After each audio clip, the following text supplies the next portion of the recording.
Hey there, race fans. It's race day, top five with me, Frank Five.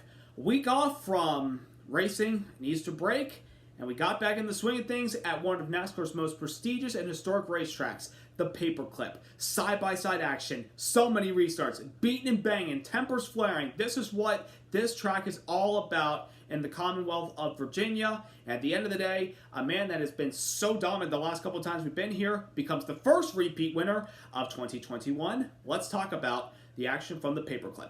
Number one, Martin Truex Jr. becomes the first repeat winner of the 2021 NASCAR Cup Series season as he captured today's Blue-Emu Maximum Pain Relief 500, winning it over Chase Elliott, Denny Hamlin, William Byron, and Kyle Larson. First of all, this Cup race was supposed to be last night, Saturday night racing, but because Mother Nature stopped the race after the first 42 laps, we had to continue the rest of it today. But it didn't disappoint. Martin Truex Jr., really good race car for the majority of the race. Kind of like, wasn't a dominant car. He was kind of like third, fourth best car for the majority of the race today. Kind of laying in the weeds, kind of, just waiting to pounce at the very end. It seemed like on the short runs, Truex had the speed. On long runs, though, he just continued to fade a little bit. But Martin Truex and James Small, they've had a great connection here. Of course, they won this race last year, which was the first night race at Martinsville that we had. And this team came through at the very end, passing his teammate Denny Hamlin with less than 20 laps to go in the race, and he just took off and never looked back. And this 19 team, so far, looks a lot better than they did last year. I mean, last year, Martin Truex Jr. had a relatively good season. They only had one win, though, and by my standards from looking at Martin Truex, that's not really the typical Truex season that you would expect. So far this year, now with the win number 2 under their belts, they're already looking like a championship contender. And so far, I know Denny Hamlin's been really good, but it seems like right now Martin Truex Jr. might be the best of the Joe Gibbs Toyota Camrys right now. He's running up front on a consistent basis. He's run well. I mean, a couple weeks ago, the race before the Easter break, at the Bristol Dirt Race, Truex Jr. won the truck race, driving for KBM. Never known him to be a dirt racer. In the Cup race, he was really, really strong. I mean, I felt like he was the best car. And he was in position to get a top 5 late, but on that green-white checker going into turn 1, tire went down, and he settled for a 19th place finish. And today, comes to a track where he's won at 2 of the last 3 times. Won the fall race in 2019, won the spring race last year. He could have won last year's fall race, but late in the race, he got passed by the eventual winner of the race, Chase Elliott, and had to pit for vibration, and he was in a must-win situation at the time. But Truex today pulled through, very good car for the majority of the race, got his second win of the season, third win at this racetrack. And the other thing to keep in mind, when we come back here in the fall, this is the elimination race for the round of 8. And if you showed up and brought your best to the track today, you're going to be good when you come back here in the fall, which could determine who goes to the championship for Phoenix. And so far, Martin Truex Jr. and James Small in that 19 team, they're feeling lucky. Number 2, Denny Hamlin had arguably the best car on short runs today. He led the most laps at over 274 laps, I believe he led. He was really good on the short runs. Long runs were not his best friend. And, towards the end of the race, we had a lot of short runs. And as the track began to cool down, because that's the reason why we finished up a little bit late tonight, the track began to cool down. The 11 car seemed to pick it up a little bit on the long runs. Those short runs were mostly his friends today. And we had a lot of those today. And, it just seemed like the end that the 11 car just didn't have the grip and the balance at the very end. As a matter of fact, I saw his recap at the conclusion of the race, like in the media room.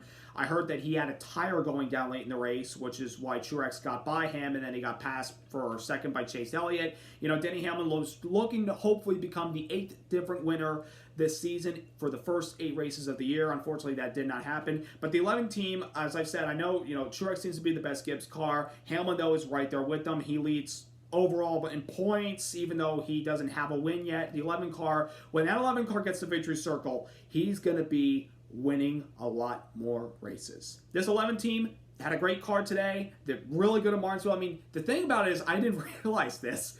An interesting stat today, entering today, Denny Hamlin, he's been really good at Martinsville, but he hadn't won here in 6 years, and this guy's won here 5 times. It just really baffles me how a guy that's won here 5 times hadn't won in 6 years. And a year ago in this race, he was bad. He was really bad because it was the first night race, and we didn't have a lot of news and notes about this night race. And, we have to do it again next year, hopefully, if Mother Nature doesn't interfere. I mean, the race today in the afternoon helped the 11 car, I believe. And last night, in the couple laps we ran before the rain postponed the rest of the event today, the 11 car was on rails. So they've got speed, and they're also looking good for when they come back here in the fall if they're in the round of 8. But if they already locked up a win, if they're in the round of 8 and they lock up a win at the time, then you don't have to worry about it at all. Number 3, Ryan Blaney.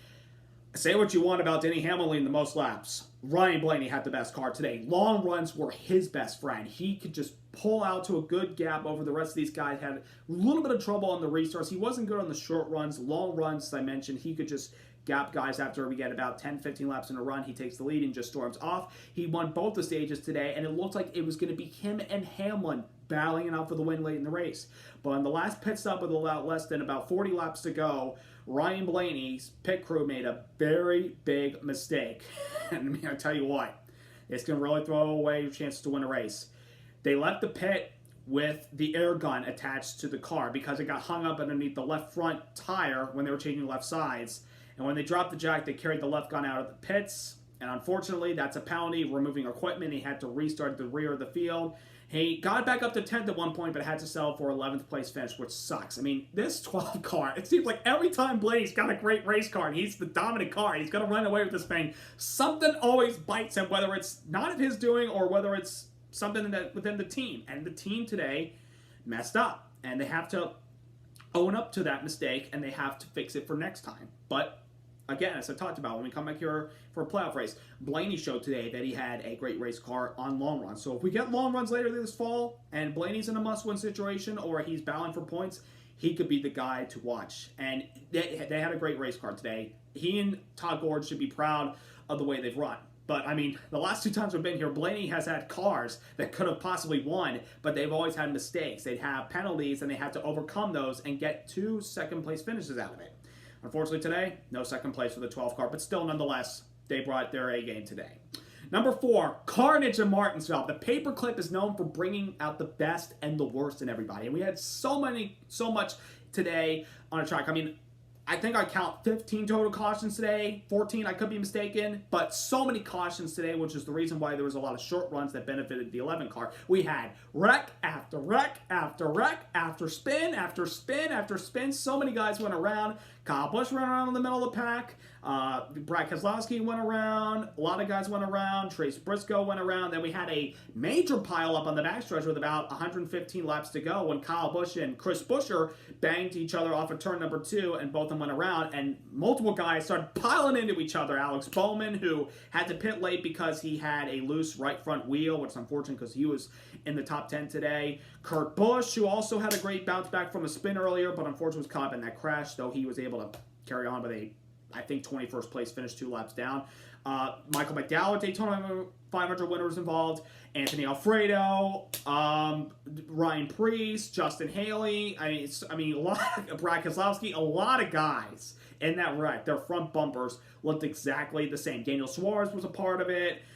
You know, we hadn't seen a big one in Martinsville in quite a while. So that, when it was a 15-car pile up today, that was the big one. But, you know, every time we have a caution, we get a restart. And then every time we get another caution, we know the old saying, cautions breed cautions. And we had a lot of that today, which is, you know, not, it's not like, something new in Martinsville. It's what Martinsville brings. It brings out the best, and it brings out a lot of crashes, which is why we show up for some exciting short track racing, which we had a lot of that today. And number 5, a lot of comers and goers within this race.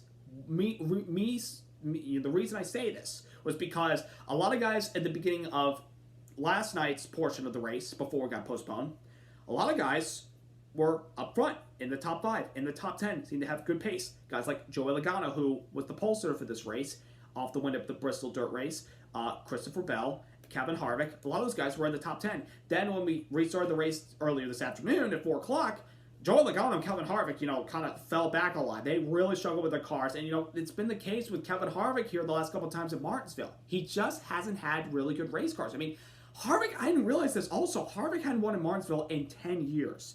And we all know that race is when he passed Dale Jr. late in the event, which prevented Jr. from ending his winless streak, which had to wait till Michigan in 2012.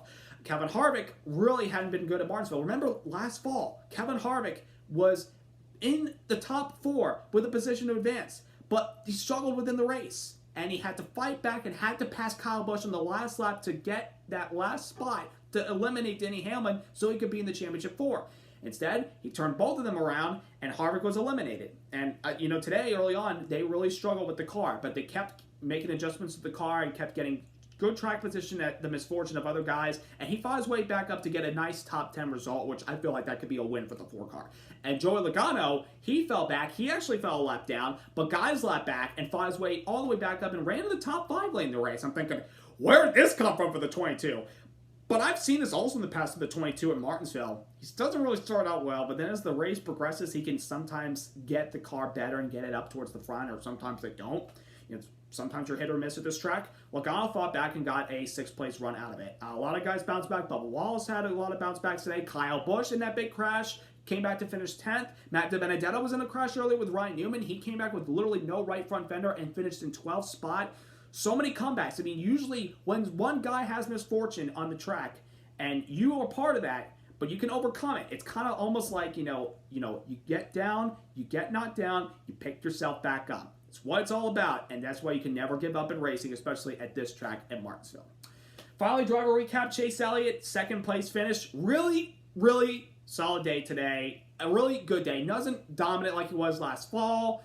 I felt like today that we learned a lot, and I felt like that when we come back here later in the fall, I feel like we have a good race car. We weren't on pace as far as Blaney or Hamlin or Truex or even Kyle Larson at times today, or Logano when he got better, or Byron, or a couple other guys. Elliott was a pretty good, 5th, 6th, 7th place car for the majority of the race, and then the short runs late in the going and a little late race adjustment helped him, pull off our third top 5 of the season, our 4th top 10 of the year. Elliott so far, he's had really good race cars, just really hadn't had the finishes to come together, but today was a solid result for us, and hopefully we can carry that over. And hopefully by the time, hopefully by the end of May, we will have a win. The champ still is running well. I mean, he hasn't won yet. He will. Don't worry. I'm not panicking yet. He will win races, and he will be a championship contender again this year. But another solid result for Elliott, who I would have never believed, the last couple of years here. Elliott has definitely figured out this track, because when he first came here and made his first start in 2015 in the Cup Series, he was lost here. He could never figure this place out. But he's been able to figure out the last couple of years. Of course, one last fall and a 2nd place finish today. I'll take it as a great result and gets us a lot of points. We'll get to victory lane eventually soon. So the upcoming race will be in Virginia. In Richmond, we'll be going to the capital of the state of Virginia next weekend for some Sunday action on the short track that we have there. Not a night race like we've had in the past. We are having a day race, first time since 2017 at Richmond Raceway, and I feel like there's going to be a lot of guys coming in hot, like Martin Truex Jr., who's won there in the past, or last fall's winner, Brad Keselowski, or Virginia boy himself, Denny Hamlin. So we shall see what happens. Will we have another repeat winner? We have our 8th different winner of the season. We shall see. So subscribe, like. Congrats to Martin Truex Jr. becoming the first repeat winner of this season. And I hope you all have a wonderful week. Until then, I'm out.